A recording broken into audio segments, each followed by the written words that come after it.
Bonjour à toutes et à tous, je suis ravie de vous retrouver pour le JT de ce jeudi 5 décembre. Au programme, adoption de la loi d'orientation des mobilités et plus-value immobilière.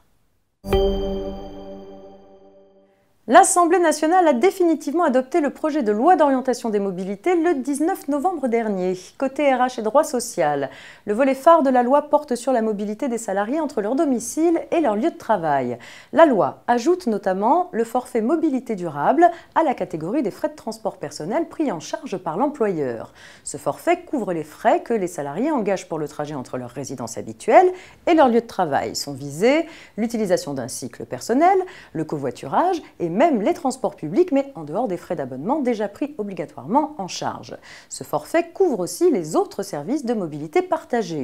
Parmi les autres nouveautés sociales de la loi, on peut noter que la mobilité est intégrée au thème de la négociation obligatoire de la qualité de vie au travail qui s'impose dans certaines entreprises. Les dispositions relatives à la mobilité des salariés entreront en vigueur au 1er janvier 2020, sous réserve de la parution des textes d'application lorsque cela est nécessaire. Et il faut bien sûr que la loi soit parue au journal officiel.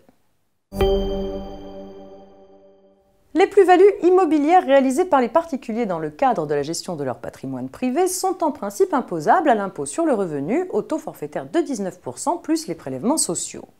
Une exonération s'applique toutefois lorsque le prix de cession est inférieur ou égal à 15 000 €.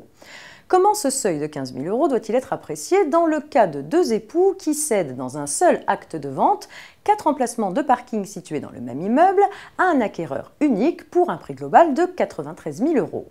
Les époux qui ont acquis ces biens en indivision et pour lesquels le seuil de 15 000 € s'apprécie au niveau de chaque quote-part indivise, peuvent-ils revendiquer le bénéfice de l'exonération?